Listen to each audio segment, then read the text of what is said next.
Alright guys, welcome to the video. In today's video we're going to be discussing the new 0 to 60 times that I've recently done on the car. Now as you guys know, my last video that I did 0 to 60 times, essentially basically I retuned the car from the 93 tune that MPT has to the 87 tune that MPT has. So if you guys watch my video about the differences between those two tunes, you know that I really didn't say anything too major. I mean, yes, you can feel the difference, but I personally didn't really see the point in spending the extra $6 and $8 every fill up, especially if you want to save money. This past summer gas was a lot more expensive here in North Carolina. It was about $2.65, which I know might be pretty cheap in other states like Texas and whatnot, where it may have got up to like $3 or whatever, but for North Carolina that's pretty expensive. So I decided to go ahead and cut back on that, just by basically going down to the 87 octane tune. So that premium, I think I said gas was at $2.65, so essentially premium I think was at $2.89 ish. So essentially I was able to save around $6 each fill up.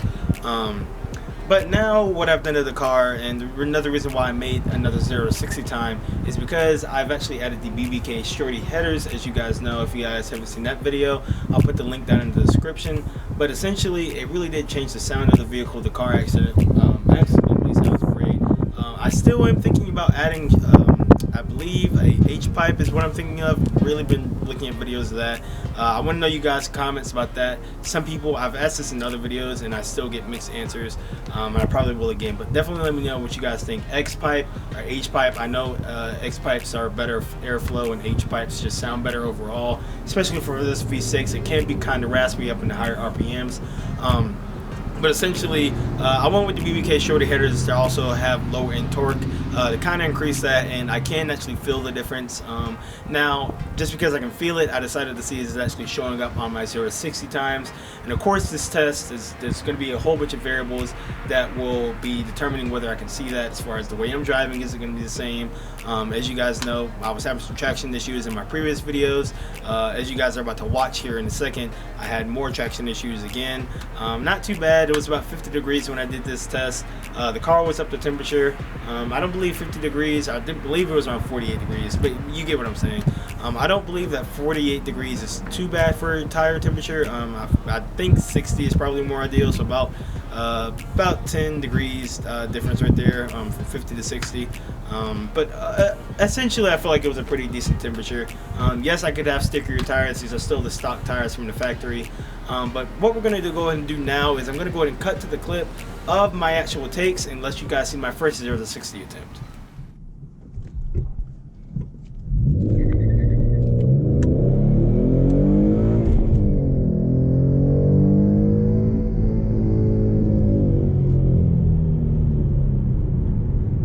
So as you guys just watched right there, I did have traction control on during that run. I do think the launch was pretty good. Now it could be better. Obviously, you know, anyone who drag races could launch harder than that. I launched at around 2,000, wasn't launching too hard. I could have launched harder. The thing is, with the way this car actually records the 0 to 60 times, essentially once you kind of hit the gas, if you do the automatic 0 to 60, so essentially once you hit the gas, it starts recording, even if you're not moving. So you really can't sit there and like hold your RPM and try and launch from there. But I did launch around 2,000 RPMs, like I said. I do think it was a pretty good launch. I don't think the tire spun too bad. You know, like I said, it could always be better. But essentially, that allowed me to have a 5.7 to 0 to 60 time.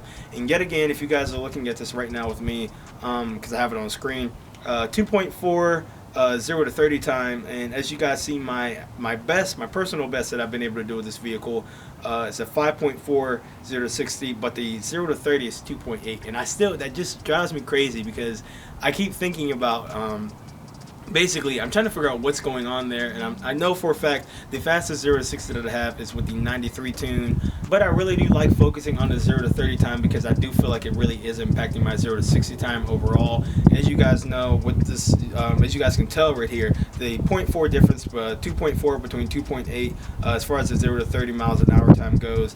I don't really know why it would be slower on my faster time on the 5.4 time. Like I said in my previous video, maybe it's because the horsepower is there at the top end. And maybe it's because I've had more torque since then. The BBK headers maybe have changed that. But still, then the top end isn't there. Maybe it's my shifting time. That's probably might be it. Like I said, it isn't really right for me to compare the basically these 0 to 60 tests are my fastest 0 to 60 tests, but it is worth looking at, essentially. And now I'm going to go ahead and cut to the next 0 to 60 time and show you guys what happened here.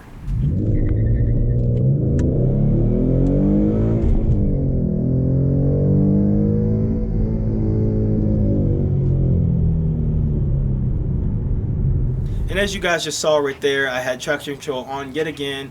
I think I got a little bit about the same launch, launched around the same RPM, so around 2,000 to 2,500.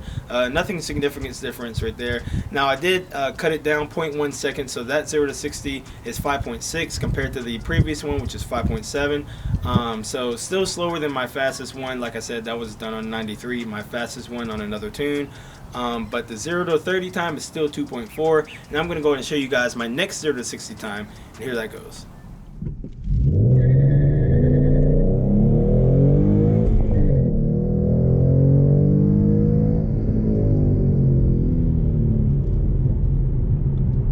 So as you guys just watched that 0 to 60 time, that one actually had traction control off. Now I didn't go all the way off, so I didn't turn the advanced track off. As you guys know, if you hold the button for like 3 seconds or something like that, I believe all of the traction control goes off, or at least most of it.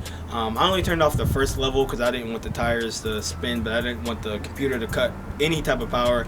I just wanted to figure out maybe if that make a difference. So I still launched around the same RPM, and definitely did spin. You can definitely hear it in the video. And especially between my 1 and 2 shift, you can definitely hear the tires chirping a lot more. Essentially, I'm also, if you guys can hear, and I could definitely feel it in the car, I'm experiencing a lot of wheel hop. That might also be a thing. I have seen some people, I think it's the Steeda Stop the Hop kit. I believe those things actually can take about 0.2 or 0.3 seconds off of your 0 to 60 time, or even some people's quarter mile time. Essentially, most people do get those for the quarter mile time. It helps, I believe, in their 60 foot, stuff like that. Basically, it stops the hop of the rear wheels, allowing you to put the ground better. I really could feel it hopping. It doesn't hop as much as the S197 cars would, but this car still does have enough to where you can notice it. So essentially, I don't think these results are that bad. Now, a lot of you guys might be wondering, you know, you have this car, why are you trying to go faster? Essentially, I don't really want to go faster. I mean, okay, everyone wants to go faster, but for me, I do feel like my 0 to 60 times will be at a 5-second range, especially if I had the automatic. I've mentioned that in my previous videos, that the automatic is going to be faster. There's no times within those shifts.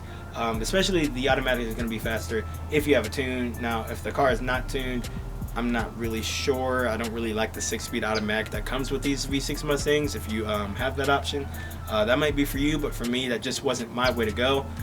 So essentially, I do feel like with the MPT tune, because they're tuned with this automatic V6, is pretty good. So this, with the tune and an automatic transmission, I do feel like I could be at a 5-second range. And I could, like I said, I could get a lot faster with shifting. Am I trying to beat my car up? No. Am I still happy where the car is right now? Yes. Are there still stuff that's gonna be done to this car?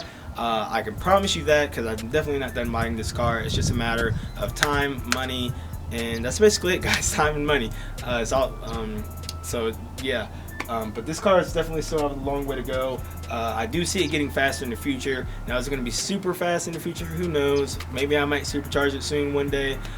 Maybe I may not. You know, that's all up in the air. That's a whole nother video for you guys.